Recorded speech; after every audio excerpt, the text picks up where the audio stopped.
Maze designer mini west. Usikio siku ameniletea manguo zinitoshi. Hadi nakupea foto yangu. Yeye sababu watachapa. Maze mzigidi yangu ili kinaonekana. Ija trouser.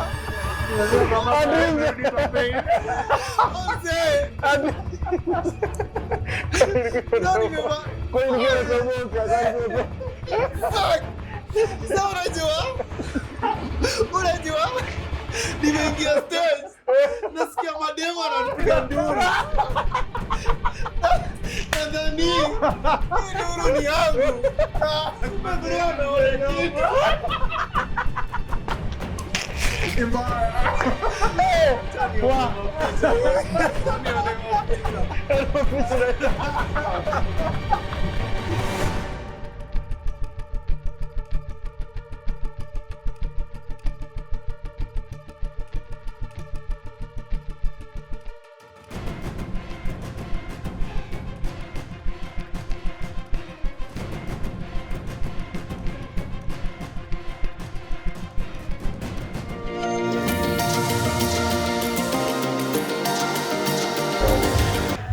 Wagwan wadau, ngaji siku zote DSM tunakuanga juu top shot. Niko na wadau ndani ya nyumba. Niliwaambia nitawaletea maboys wenyewe wame grow up wamekapitia na wakakuwa successful. Acha wajiintroduce. Tuanze na wewe bosi. The impediment to struggles. I mean, let me say this again. The impediment to struggles is actually the reason to the struggles. In it, what stands in the way becomes the way. Good evening, viewers. My name is Sawa Godfrey, student, traditional merchandiser, entrepreneur, and a lifer. Thank you so much, Mengaji, for bringing us here. And we have to make a moment of silence, having May as the mental month, to say that at times we really need to take time to focus on our personal lives as much as our to-do list. So that means we need to make ourselves feel at peace, feel easy, and that brings us to the topic of today, the pain to the purpose. We'll start from what Maya Angelou said. Maya Angelou said, we will face tough times, but tough times can never defeat us. Yeah, I'll give it back to you. Wow, that's great. It's called Sawa. So we're having Sawa in the house. Let us know from our guy there. Hello everyone, my name is Tony. Tony the top G. She says so, and I'm the CEO and founder of Home Love Beauty. If you are someone out there who is looking to elevate your beauty and grow your beards, just anything beauty, holla at Tony. Tony, or search just homelovebeauty.com. And there's something that I live by is the audacity of hope by Barack Obama. Never lose hope. Let's keep it going. Wagwan wadau, mmesikia jamaa. Niko na mabosi ndani ya nyumba, niko na CEO, niko na mafounder, niko na my entrepreneur. Lani episode nyingine mwecheche. So, my beautiful viewers, the topic of the day, pain Purpose. to the purpose. Yani watu wamekapitia hadi wakamake it. Najua kuna mavijana pale nje wanasemaga eti mazee utaifika kweli. Kale tulikuwa tunapiga tu street interview jo. Boys mwingine akakama kaanza kutuambia aje. Mimi nasikia tu kujibonga. Akamwambia unataka kujibonga rada. Akaanza kutuambia aje mazee mimi nasikia tu kupitia kisuicide hivi. Akamwambia rada. Ambia aje bana life jo. Sasa usikii kumbe huku nje watu wanakapitia lakini wameficha chini ya maji. Hawajui kumbe mtu anafaa pitie pain ndo afikie kwa hiyo purpose ndio. Yeah. Sasa watu niko nao ndani ya nyumba ni watu wamefikia kwa purpose sasa. Walipitia kwa pain hadi kwa wamefika kwa purpose sasa. Bwana Tony, yes. Tony, tell us more about yourself bana. Watu wajue kweli I'm speaking some truth. Well, I've already said I'm the CEO and founder of Home Love Beauty. And on our topic of today, which is from pain to purpose, I'll just try to highlight one of my main pains. And I think I've never told anyone this until today. The pain that I've ever felt and that I've not yet healed from was losing my parents at an earlier age. Like, I think I would never wish, even for my worst enemy, to like be an orphan when they're still young. That has always been my greatest pain. I still miss my parents to date, and yes, I've learned to live without them, but I've never like fully recovered from that loss. Yeah, so that is my story, and I'm looking forward to sharing more as we go on. Yeah.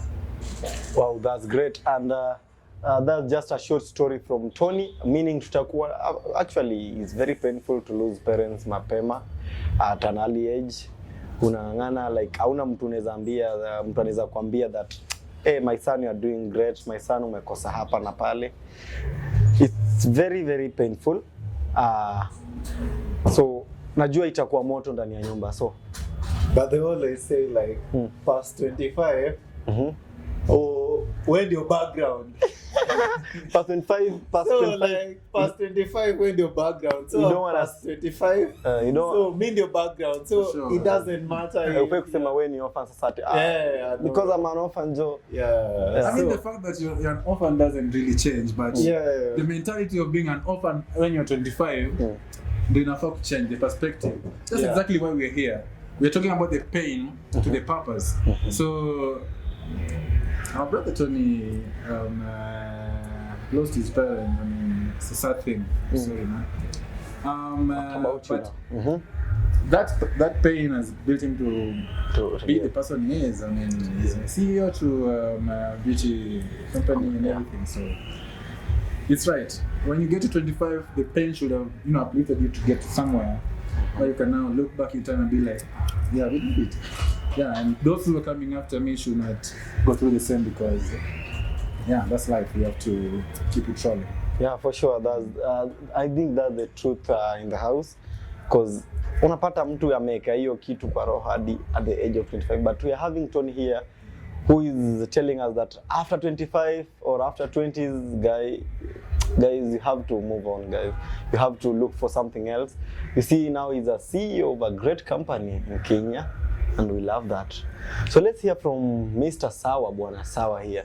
Atuambie pia yeye, like, ndio watu waelewe mbona tumeleta hii topic, at least to make them feel that kumbe wako bado na kazi ya kufanya.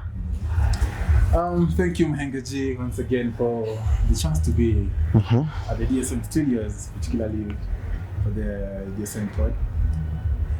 Well, the question of tell me about yourself brings me back to many years, man. It's been a crazy journey trying to figure out what really life is about, what my purpose in life is, and I tell you this. At the moment, I'm doing my second course at the university. I first did my course in IT. Well, I did IT, and then when I was just getting into my year 1.2, I think, well, I lost my dad.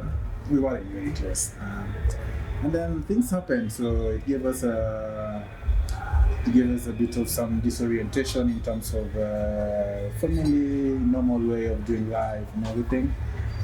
But yeah, that had to change. So at some certain point in time, I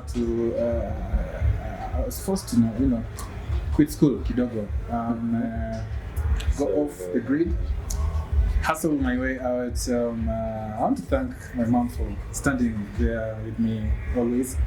So yeah, nili quit school kidogo, had to hustle out. But now the pain part of the whole scenario is that I was so good in sales. Yeah. I moved from very junior positions to senior positions.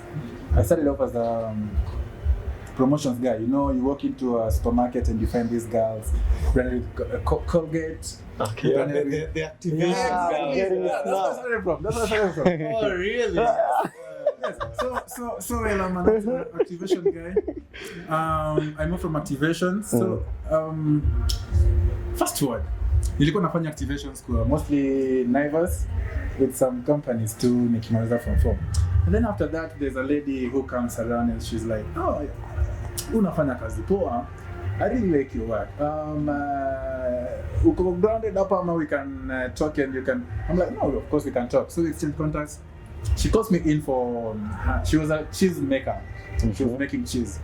So I get poached from this particular job. I move to hers, and then I rise in ranks. Nafika place where now there's this Dutch cheese making company in Kenya. They also called in. So actually, when nilikuwa in their previous company, I moved to that company. And then she was like, no, there's actually a talent I only want to leave behind. So yeah, so come with me. So I work with them. We get figures, we get numbers. There's good return on monthly calculations and everything. But then I work with them like 2 years, yeah. After 2 years, watu wananiambia, I'm like, hey yo bro, si nimekuwa bring in so much, nafaa kupata promotion or something. They're like, yeah, you've been doing so well, sawa. But your papers read umefanya IT. I'm like, umefanya IT. So the time tunaongea na how, it's like 2 days to my leave. My leave is 2 weeks. So I'm like, oh really? But kwa karatasi evidence zinasema otherwise. So I'm like, oh okay, impressive. Then I'll go home, think about it, and then I'll come back. So I mean, it was so painful knowing I've spent 2 years design. In those 2 years, Christmas zote nilikuwa job. Maybe half a day, or like hadi saa 5, saa 4. Mostly half a day, trying to make sure all the stocks that were supposed to go out go, so that customers wanabaki wako happy. I'm in marketing, so I really like to there's something we call customer engagement, customer behavior management. So I like to have my customers very happy wherever I work. So yeah, they tell me I'm not able to get the raise, I'm not able to get a promotion because I'm in a different field. Whatever they do is marketing and sales. So I go home, I spend my 2 weeks. It's like a date. I resume back to work. I draft my resignation letter. I go and tell them, you know what? Come on, to appreciate my work here, and I'm trying to promote. Then I just quit.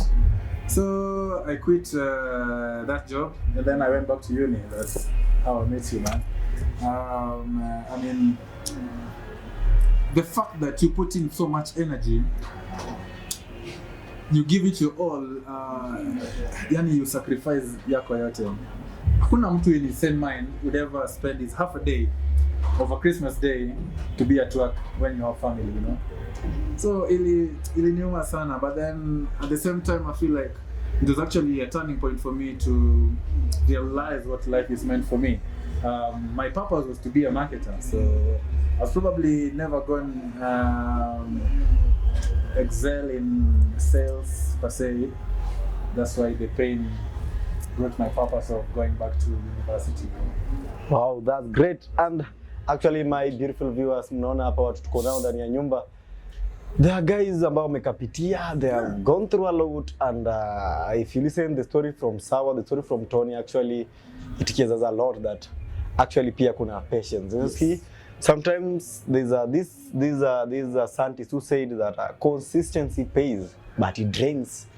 And now we are getting it from DSM Media, and that's from Tony and Sawa Mwangaji being the host. DSM Media, top shotter. So my guys, acha tu pia tujue. So Tony, umesema wazazi wako walikapitia, wazazi wako walikufa hivyo ukiwa at an early age. You mean you lost both parents? I'm sure that there's a viewer there asking us how, like, one after the other, what happened.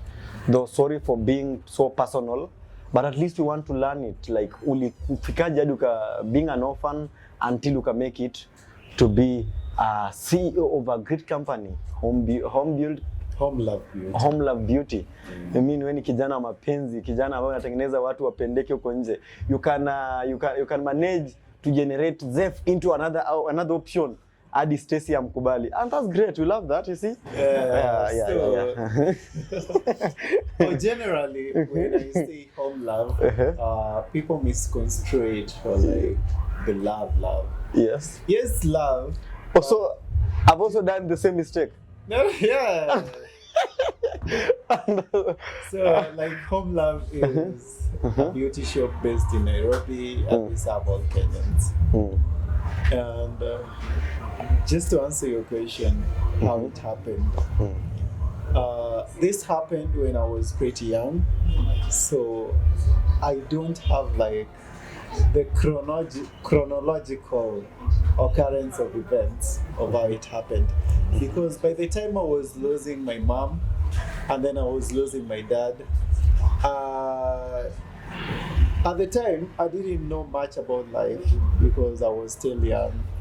And in that moment, you find that people come to tell you, wanna try to make you feel like they try to lie to you that daddy ameenda sijui wapi, hata kuja for some time, he'll be there for a while. So it was mara moja yote pamoja ama? It was not once at the same time, but it was in a span of 3 years. Yeah, so it happened my dad died first, and then 3 years later, my dad did. So, by the time my last parent, which was my mom, was dying, I was like 11 years old. So 11 years, you know some things, but you don't know too much. So all the memories I have are with my brothers crying, my big sisters crying, and then, yeah, that's it. And yeah, the journey has not been easy. And there is a viewer who is telling me that hakupati vizuri. Just pick the mic, maybe akusikie vizuri, because kuna mtu amekuwa very much interested, anasema ati hapana, story ya Tony na Kaya yangu, acha nimsikize vizuri. So if you're a viewer out there who is young and who has lost both of their parents, I want to tell you that it will all be okay. I'm not saying it will be easy, but it won't be hard either. So just keep going. I think one of the challenges that I've had, the challenges and realities that I've had to live by, was that knowing that as long as your parents are not here, bro, or sis, or cousin, or friend, everybody that tries to do something to you, it will all be a favor. Like, kila mtu mwenye anafanya anything for your sake will be a favor. So, because hawako entitled to, whatever they do, they're just trying to help. So we'll dive deeper as we go into the podcast. But for now, yeah, that is all that I have. Oh, that's great. And actually, from the stories of these guys, it means a lot that from the pain unapitia, pia inakusaidia kuwa the strong man you'll become in the future, right? And I believe that Tony could sacrifice ama kunyang'ana kukuwa the person he is right now, nile aliona, I have nobody else to seek for that parental love. I have nobody else to call mom. I have nobody else to call dad. So what I have to do, just to accept and move on with life, and have to create my own wealth now, right? And I'm sure you are wealthy enough. So Bwana Sawa, umetuambia we are working on it. Yeah. We are working on wealth. You know, wealth is not created in a short time. But only people say that kuishi na orphan ni ngumu. How have you managed that ukakuwa hivi mkubwa? Because people say that an orphan will always say that mamangu angekuwa, babangu angekuwa, ingekuwa easier, like singepitia yenye napitia. Do you also feel the same? Kuishi, if people say kuishi na orphan ni ngumu, I also say as an orphan kuishi na watu ni ngumu.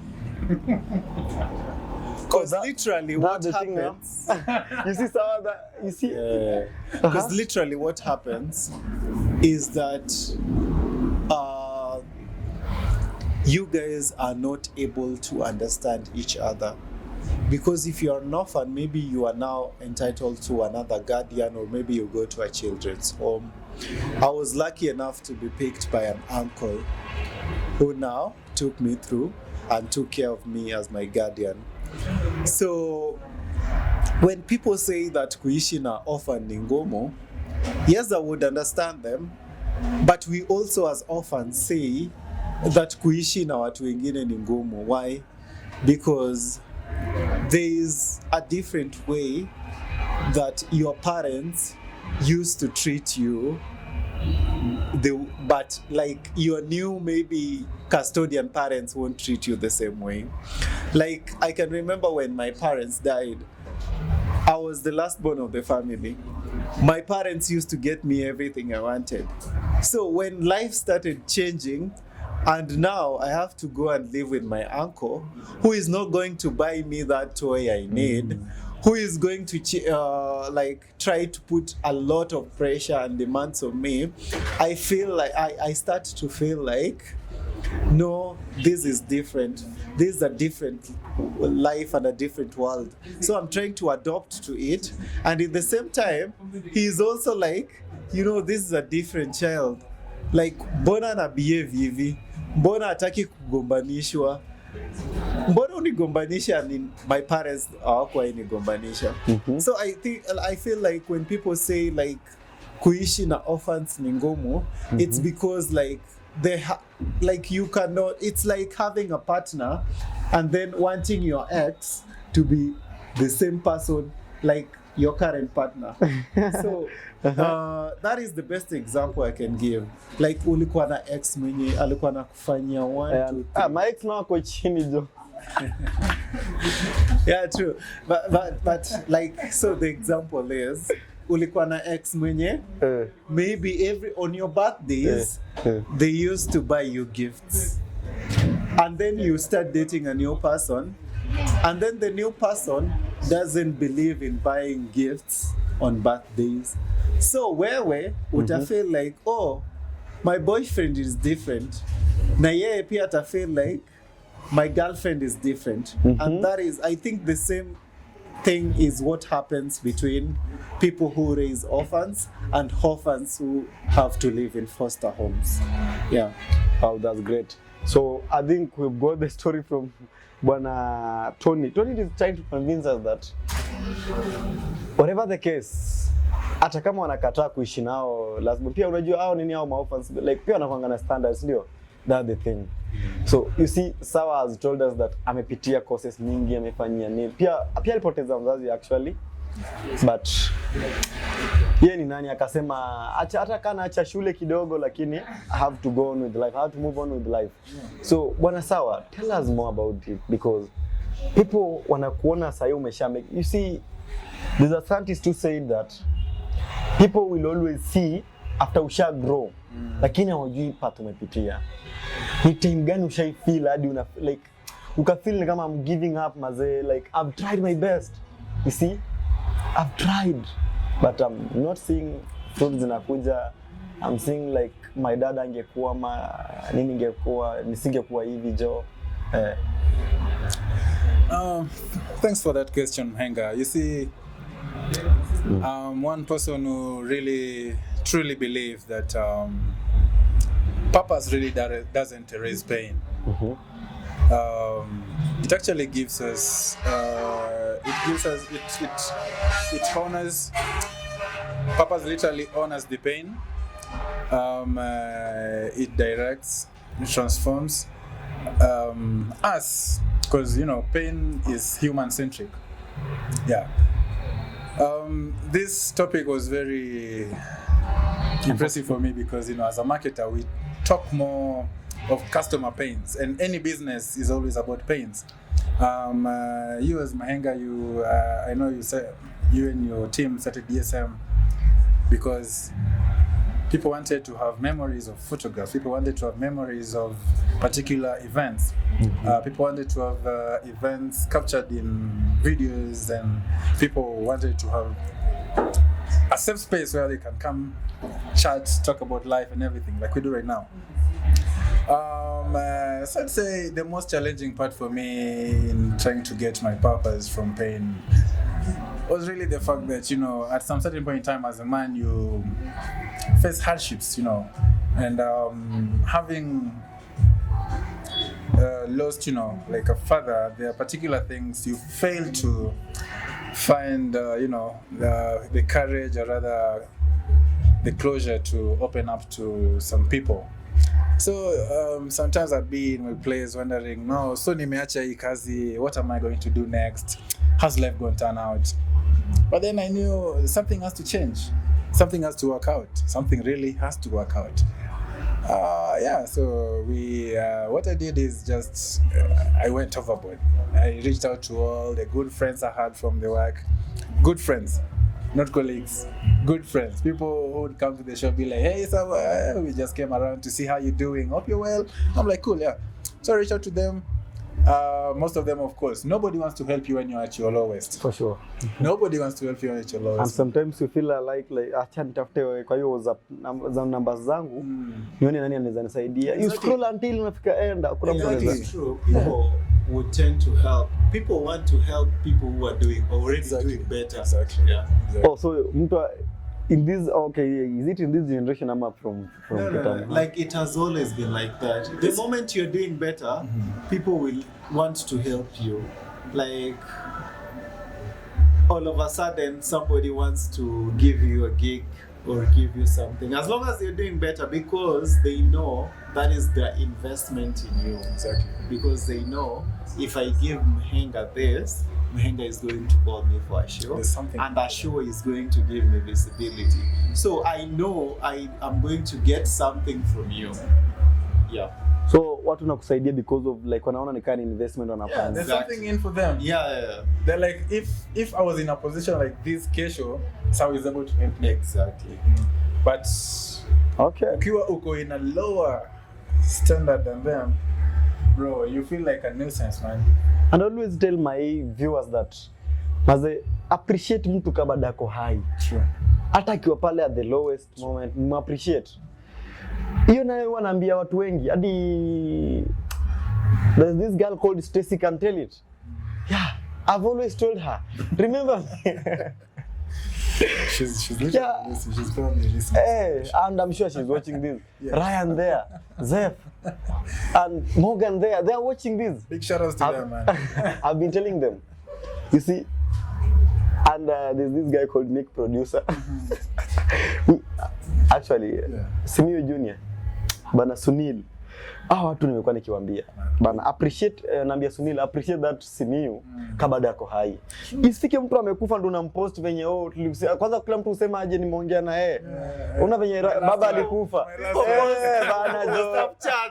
Mazee ati nini alafu na posting wimbo fulani ati niliuma sana. Like hiyo wimbo pia hiyo mbi baniwe. So literally give people their flowers and they're still alive. And I always say like if you I think like somebody who has ever helped me with something, I've always told them like, hey man, I appreciate whatever you did for me, even though I might not be able to like give something back to you right now, but I just want you to know that I appreciate. Like by the time I was finishing high school and I was now coming to uni, I had an uncle who had taken care of me through high school.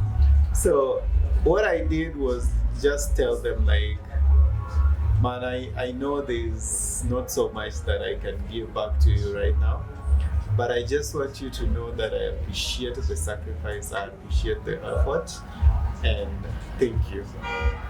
Yeah, for sure. na hii pia inanikumbusha, there's a guy who told me that sometimes I feel like I'm an orphan. Can't be why? Because my parents are there but they're not helping me. You see? Kuna wale watu ambao wazazi wako lakini wanajiweza but they're not helping them. You see? Hadi gari anaingilia katikati anawachukulia kwa njia. Na parents wako wanajiweza. What's the cause of that? Hadi nafika mahali babaka anakataa hii si mbegu yangu. Like okay, wewe anajua wewe ni mtoto wake lakini hakusaidii. Is it because of the stepmothers wananiama? What's up? Like atuelewi. Well, you see, sometimes when we started the pod nani, Tony alisema there are particular age ukifika wewe ndo sasa Wewe ndo background. You don't have a background, man. Like you're the background. Exactly. So it depends. Well, every parent is actually very, what do we call, very connected to their children. I'm sure hata wewe mhenga ukijua this is your mbegu, you don't want to watch them suffer, you don't want to watch them cry over things you can do, you know.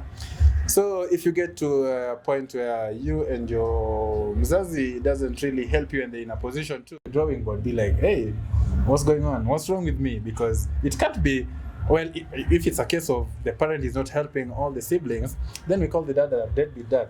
Just somebody who exists as a father, no?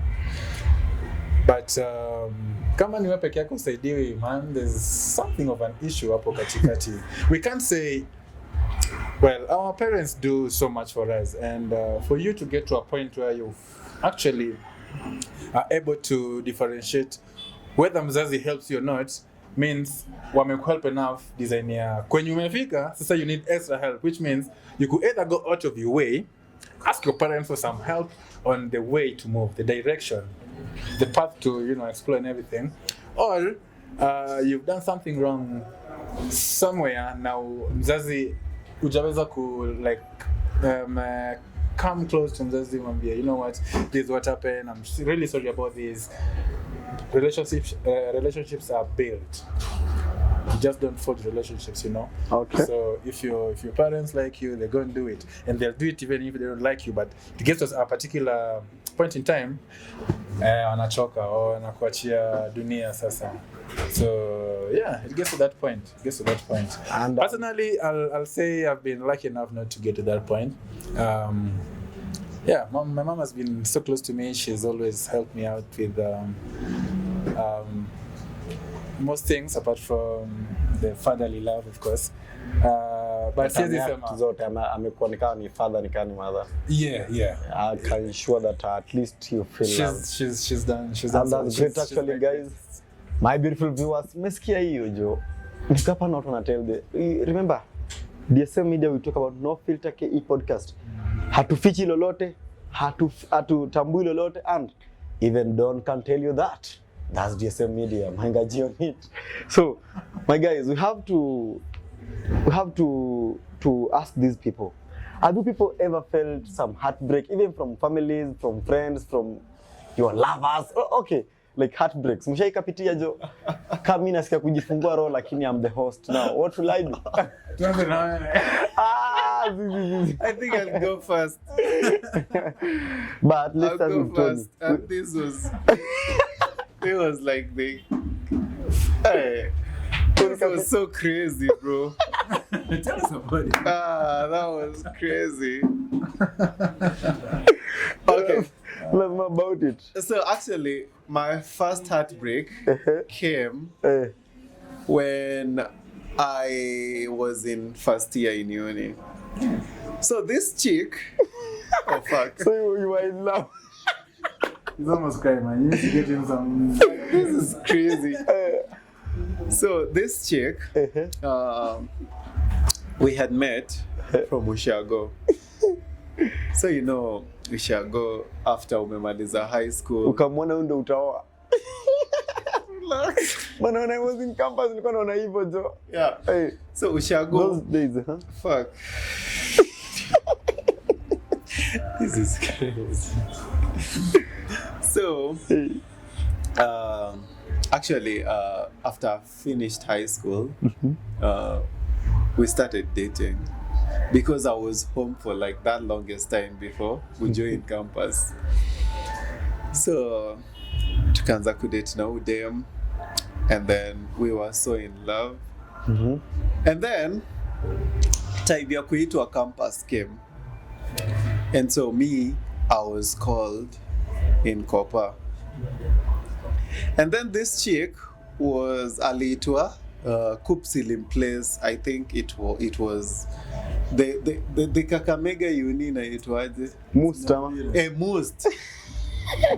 Most. So we were like, oh, you know, we are lovebirds. We had to talk about it. So you long distance bado. No. Like no. So atuja join bado. Okay. So atuja join. Tumeitwa. So unajua Kupsi na waitanga like months prior. Yeah, sure. So like we then, after receiving like the calling letters, we sat and then we talked about it, and then we were like, you know, we are still new in love. We cannot afford to stay far from each other. So juu mimi nilikuwa nimeitwa a university that is in Nairobi, and then yeye pia alikuwa na prefer kanaweza pata uni yenye iko Nairobi. So what did we do? We decided that we can actually move to our same uni. I sina lawyer lakini I'm sure that we will convince. Acha tuko wote Nairobi. So relax. So we talked. Like nimekushow tuliongea, then tukaona long distance haiwezi. So we tukaamua we apply for a transfer to the uni that I was coming to. So tuka apply, and then nikamsaidia application, tuka convince COP that, you know, she was coming here because she's a businesswoman and she needs to stay in Nairobi. And so that's how COP accepted her in uni. Tukakuja Kopa.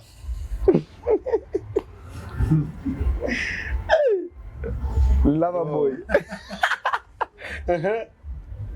Bro, tulitoka home mapenzi imeshika. Na hiyo Kopa tumeshika hizi coach. Na tunaenda Nairobi. Kwa newspaper nilikuwa nasikia kijana anaitwa Simio alikuwa pale Kopa jo. Alipatana demu yako kweli? But this is actually a sensitive topic to me. You guys shouldn't be laughing. So everything ikaenda okay. Tuka transfer uni, and now we are going to the same university, and we are so happy for each other. We are going to be together, and you know, blah blah blah. So siku ya kuenda uni kafika, tukachukua easy coach from Siaya hadi Nairobi. Tukafika Nairobi. Kwa hizi coach wote. Yeah, we had even booked like the seats together. Wow. And so it was so fun. We traveled all the way. Tunakula pamoja, and then we are having fun. Indeed, you miss that ex. No. Hadi unakumbuka wala. Like I remember because there are memories that are dear to me. So tukafika kampo, and then venye alikuwa anakuja Nairobi, so she had to live with her aunt mwenye alikuwa anaishi around hizo sides za Karen, and then hiyo time I had to live with my uncle mwenye alikuwa anaishi Timol. So we were meeting in school. No, I remember actually alipata hostel, mimi sikupata. Ndio maana I had to live outside. Yeah, kaishindani. So the first month, man, things started changing. She started avoiding me. Bro, what nini after memea ndevu maybe ulikam babas jo. So unajua this is what happened. So venye tumeingia campus, unaona? And then mimi unajua nimekuja na swagi yenye nilimteka nayo ushago. Unavaa masweat pant jo. Unajua ushago kuna mteka na gari. Walikuwa mtaka na gani? Exactly. So nimekuja na masupra zangu. Nimekuja na masupra zangu, nimevaa hapo t-shirts zimeandikwa Diamond Platinums. Kumbe simia na mama jeans jo. Unajua like hizo ndo zilikuwa zinatesa home. Si ati ni nini. Home nilikuanga mrazi mbaya. Nilikuwa ni mimi ndio kusema. Kumbe simia uko anawateka na majins. Na masuti. Sawa uko na masuti jo. Tunacheka. So tumefika kampo, udem ameanza ku feel like environment imechange. Ameona maboys wanavaa differently. So unajua anaanza kunionyesha attitude. Anaanza kunionyesha attitude. So mimi sielewi mbona atume wa Diamond hivi jo, umevaa Diamond Platinums. Wewe Diamond, yani msanii bila wimbo. Niko na Diamond nimevaa Supra, na shanga nini bro, na mimi ndio na feel na tesa. Kumbe yeye ana feel sitesi huko. Ameona wasi wengine wanatesa mo. Kinasimio. Man. So actually when your time akakujanga like ni akuniambia but nili feel like ana feel like ama boys wanavaa differently, unaona nini? Anakuwa wewe ni waocha. Ananionyesha mimi ni waocha. So tukaenda hivi na unajua pia machingli pia sina vile siwezi change closet mara moja. So tukaendanga hivyo time moja hostel yake manze nikaenda hostel kumuona, nikapata maboys huko. Nikashtuka roho. Kwanza najua hapo alikwambia ati mimi best yangu ni maboys, spendi magalde mjua hapo na umama. Acha hakuniambia hivyo. Nilifika tu hapo nikashtuka roho. Lava boy. Nikaona like nikaanza kumove on na wase wengine. Nilifeel hurt. But nikalenga. Unajua nilinotice ukipenda msee unalenganga stuff. So nikalenga hiyo scenario. Unaonekana red flag lakini hizo enzi mlikuwa mnasema ati ni stuff ya kuni. Alafu the next time nilikuwa nisha make friends. Nilikuwa nimemeet maboys fulani hapo, mmoja alikuwa anaitwa Wasopafi, mwingine Simiu na Kevo.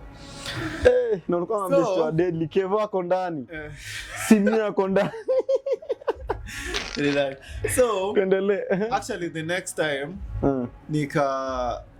tukakuwa tunaenda kukula huko nje. Unajua kwa hapa kuna place ya kukula mess and then kuna huko nje. So tukakuwa tunaenda kukula na mabeshti yangu huko nje. So nikamshow ati unaweza kukuja, tunataka kukula na mabeshti yangu, unaweza kuja tukule pamoja. Bro unasikia alinisho aje? Ati haezi kuja juu ako na mabeshti yake.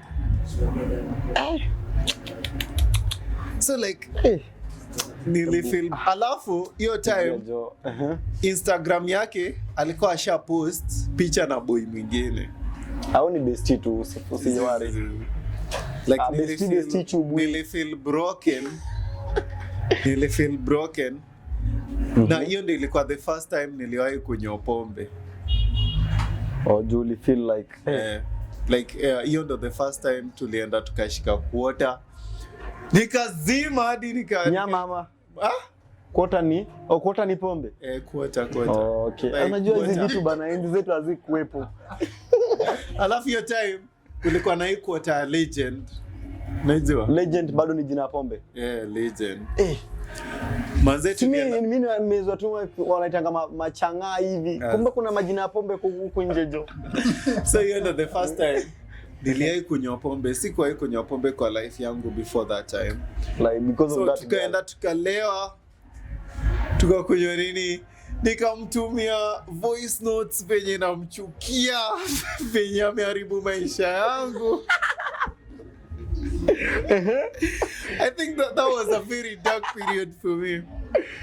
And then actually hiyo time ilikuwa kama semester ya kwanza inaenda kuisha. So tukarudi semester 2. Unajua the first thing tulifanya semester 2 ilikuwa nini? Tuliingia na mabeshti yangu Gikosh. Hiyo tumenotice tu sasa mmeingia. Nyinyi ndio kusema. Exactly. So tumekuja second semester 2.1. Tumenotice manze look haiwezi. Hizi masupra manini. Hapo mnavaa Diamond. Hiyo time moja mnavaa Diamond bro. It's like yendo damu, yani yendo msanii bila wimbo hizo. Tumenotice this is a new territory. Na tunafaa ku act differently. Unaona? So second sem ilianza hivi. Helbi kaingia Gikosh. Mimi mabesti yangu nikashika matimba hapo mama Air Force hapo manini hapo. Nikasema nini? Lazima mkunywe. Lazima drink.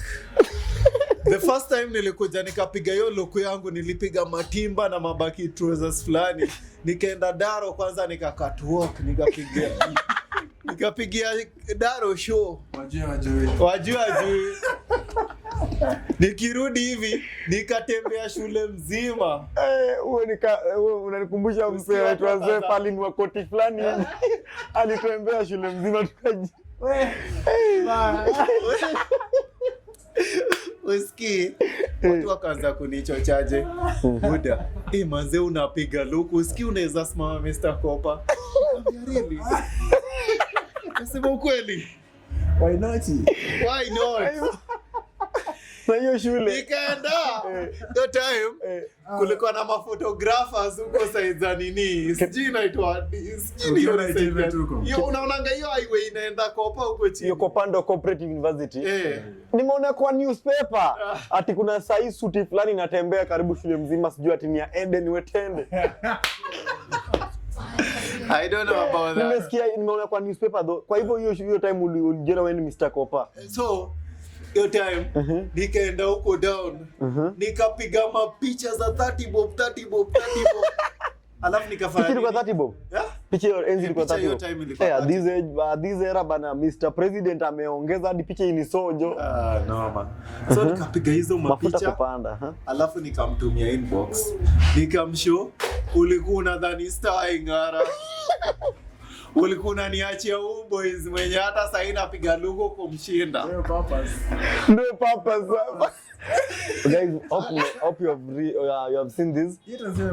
Sorry la. Tumekuwa from the pain to the purpose, sasa manza kungara. Tuko kwa purpose. And that's the topic of the day. I picked that thing yenye watu waliniambia, by the way unaweza simama Mr. Kopa. Nikafanyaje hiyo second sem? Nikasimama. Weka Mr. Kopa. Nikaenda nikatafuta maposter tukaweka hapo, tukaingia group zote. Wewe ndo Mr. Kopa. Mafans. Tony for Mr. Kopa. And I really love that time because Mr. Cooperative used to be a big thing. Hadi mnaeka maposter mnatafuta. Acha tuone kwa acha tuchane. Tony Ria. Tony Power. Tony Tibim. So nikavai Mr. Kopa the first time. Na ulikuwa umeenda hizo modeling testing ama ulikuwa umeingia tu? No, hapo nimeingia tu na ile kasira ya kuachwa juu na Supra. Na kuongezea na hii kuchochwa nimechochwa ati bro. Naona uko fiti. Bana yo sorry okay. Demo lakini jo.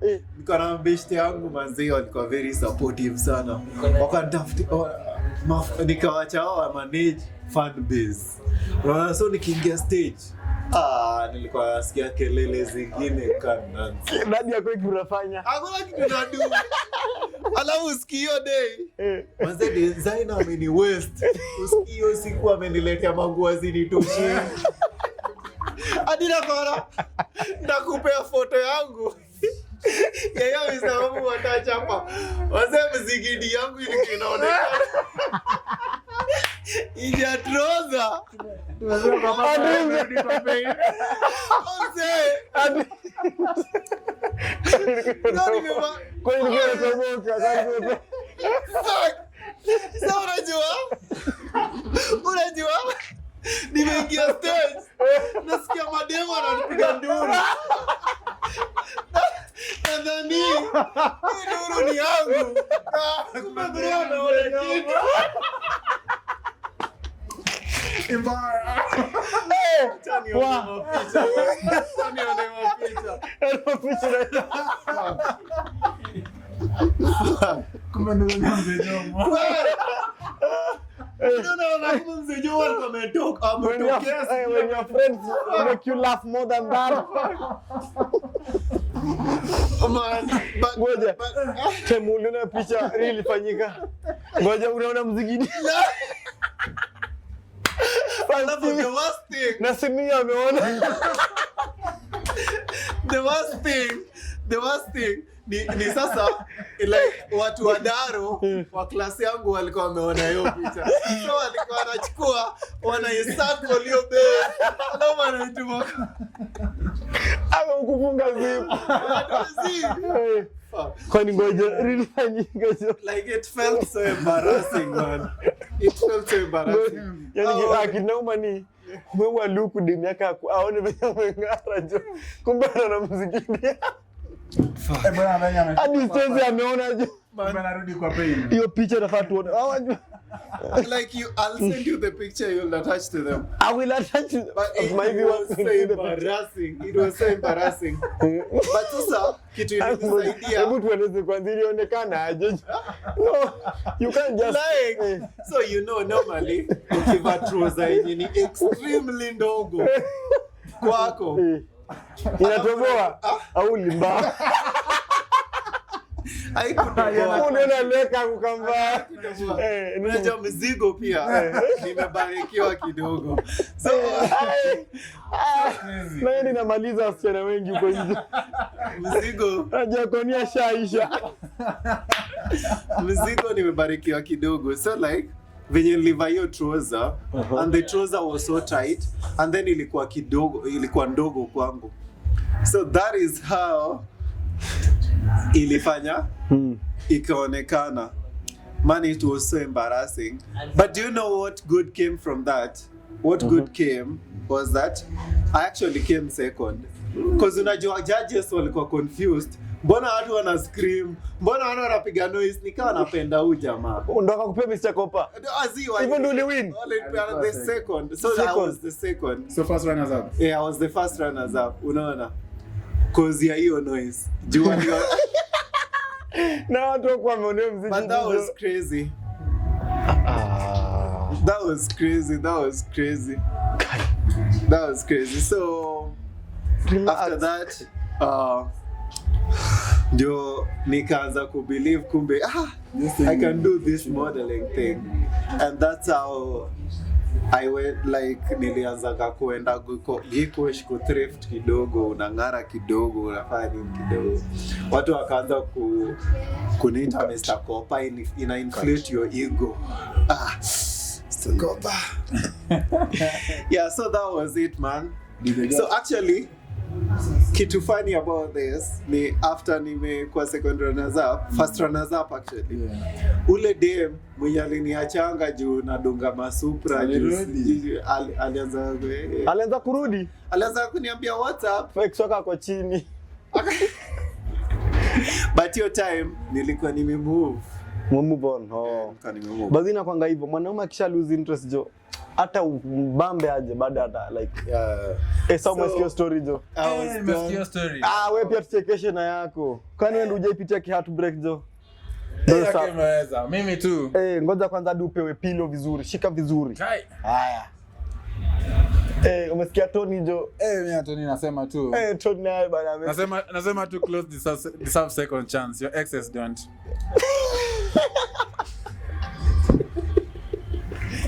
For real. For sure. That's for real. They don't. But yeah, man. I think my breakup. The first breakup. I mean, it wouldn't even match these guys, man. Yake tu imecheck. Yake imekuwa Arsenal, imechukua ligi. Hata imechukua ligi kwa Arsenal. But well, yeah. Tulia jo. I'll tell you a story of not my breakup, but I'll tell you a story of my stupid love. You know, stupid love. And they're watching you people, huh? Wajua kwa chini. Wasini judge. Hawezi. Wako chini hadi lakini wanajua hapa no filters. Hivyo watakuwa no filter yangu. And remember this DSM No Filter KE podcast.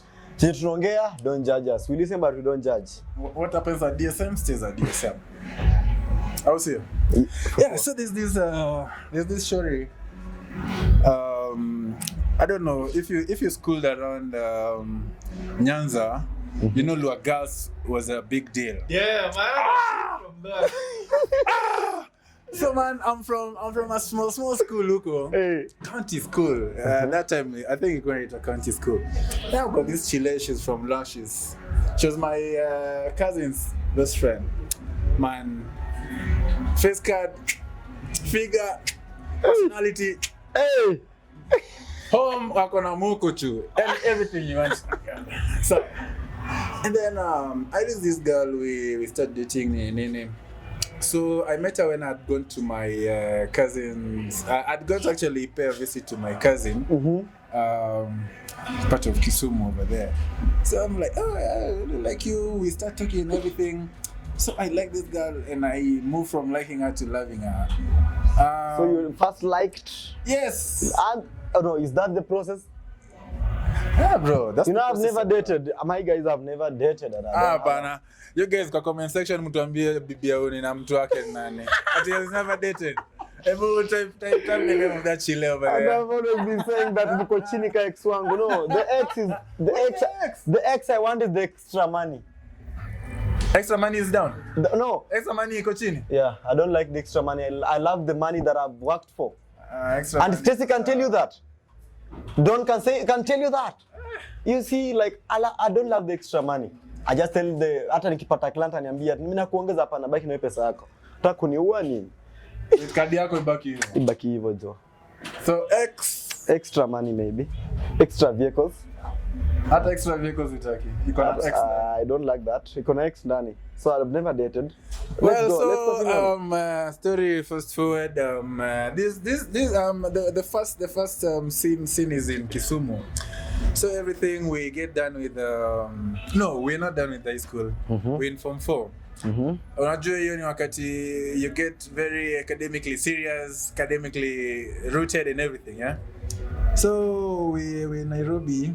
And alikuwa amekuja kutembelea auntie yake. At that time, si tulikuwa tunaishi around this other area. And then I tried to meet up, yeah. Kumbe to be specific, have a different view on how to move around relationships and everything. I mean, tokoyo siku, I think I've only found one trying and things didn't turn up well. But it actually taught me on how to love more and better, how to love my mother more and better, because she turned out to be the only lady I could like, it turned out to be like the only lady I could put my trust on, could believe, I could, everything. I mean, there's a lady out there, maybe, God knows, good God knows. But yeah, that's been it. So regardless, that didn't put us down. That didn't make us stop living. Wanasema endo Mswahili ati kilio cha nini ifanye ng'ombe kufanya nini? Kilio cha chura. Haizui ng'ombe kunywa maji. Au sio? So umekuwa ukikunywa maji. Ama wewe ndio umekuwa ukipiga maji. Me as much as chura inalia, mimi nikiwa kiu mimi nakunywa maji yangu. Mimi nakunywa maji yangu. Exactly. So yeah, that's what life has been, and from the pains, man, we've learned how to deal with girls differently. We've learned how to approach, life problems differently, and this doesn't just narrow down to the pain we get in as humans. I came here in a student court. And students, we also face a lot of pain. We face failure pains, trying to fit into some sort of groups, such kind of things. And what brings us out is being able to get to realize who you are, what you stand for, and what your long goal is, Yeah. And now that drives me to the question. Who are you before the pain and who are you now? What am I before the pain? I was a weak ass motherfucker, I would say. And the me during or before the pain would look up to me right now, and he'd be very, very happy and proud to say. One, some of the purposes that pain has driven me to is one, coming from, not a well-off family, a humble background, that I believe in humble background. So from the humble background, I mean, I've been able to get to particular levels I never thought I would because of particular pains I faced in life. One of them is having to, I actually ran my cafe. I ran a nice cafe. It was called a TSK Cafe in Rongai. Did really well. I think it went down when I decided to go back to uni. I'd saved us some really good amounts, and I had some part-time job, the Dutch guys. So I left somebody over there to check the work. Ika flop in my first semester back to school. So as much as that was a pain, it's something interesting. Something mom told me. My mom was like, no, your cafe was really doing well. I mean, Glovo was responsive, Bolt was responsive, Uber was responsive.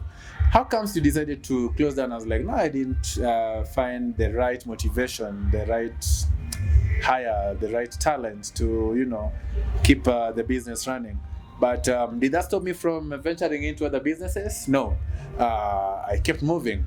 Now I run a business called 360 plus 5, business that deals with enhancing memory of events, memory of people who say birthdays, weddings, corporate events, baby showers, you name it. So 360 plus 5 is a company that deals with Mirror Magic. Mirror Magic, no? Mirror Magic 360 degrees photo booths. We've got like 2 of them, 2 Mirror Magics, and we keep pushing. So one thing, your pain should never be your downfall. It should be a reason for you to be uplifted, because hata kwa business, like venye nilianza, we start business to solve customers' pain points. So if you don't have pain, then it means your life literally is not purpose to something, because it's from these pains that we get to know where we want to be. I'd give you an example of one of the very most fortunate Gen Zs in Kenya, George K. Ruto. George K. Ruto is the president's son, right? But he's one guy you'd find and really relate well with. You're like, man, I fucking hate your father, but you tunaweza relate. I fucking hate your father, but tunaweza relate. Why? Because he finds the pain point of the people. Venturing into the transport industry means he's seen what the transport industry looks like. He's seen kuna manganya zinakuja, sindio? But the longevity of these nganya zinakwanga how long? Lifespan inakwanga 2-3 years, nasikia kalianguka, kalirudi Riko, kamekua, kamerudi nje ingine. He's not nganya anymore. That same pain point, don't really amua kutumia because he's got the funds and he's targeting. Roads are very capital, by the way. You can capitalize on roads so much. Just to let you know, these Nganya guys, I think they bring in around 30k or 40 in a day. On a bad day. Yeah. Those guys really bring in so much good money. And the pain point is people want to get from Rongai to Tao. But then wakitoka Rongai to Tao, wapande gari zingine, hizi gari zita follow rules. Rules are meant to be broken and to be followed, right? Mm-hmm. So if you solve this pain of trying to come up with a transport system that can get you to Tao, a bit expensive, but tutakanyaga waya. Tutadefy rules, tufike mapema. Because nani? My father, of course, is a top guy, so hawezi niambia shit. Of course, you do it. It's a pain point, and it brings you business. It's in business. It's gone from different routes now. My friends, I've got friends who live along Manyanja, Kayole, Spine, Kayole areas. And the boy has also invested really well over there. I mean, congratulations to him. Why am I telling this story? I'm telling this story to let you and the viewers back home know that behind every pain, we get to realize a purpose. Behind every pain, we get to realize a purpose. And if you don't find a purpose in your pain, then you need to wake up. Wake up, you're fucking poor. No, guys, you're not poor, you're not a brokey. Yeah, it's time. It's time. Right? Everything, you're gonna figure things Exactly. out. It's time. Exactly. I love that, and that's driving me to the last question of the day. Yeah. So the question is, actually this is what we're going through, right? And this is what we went through it. So, you are broken, you went through a lot, passed through a lot. Hengaji here, I'm asking you people, what can you tell people who are going through a lot? Like, they're seeing themselves, hawaendi mahali, they're seeing themselves, become a giver. Ile motivational speech inaweza tuwapea in one sentence actually. You are given 1 minute, Bwana Tony.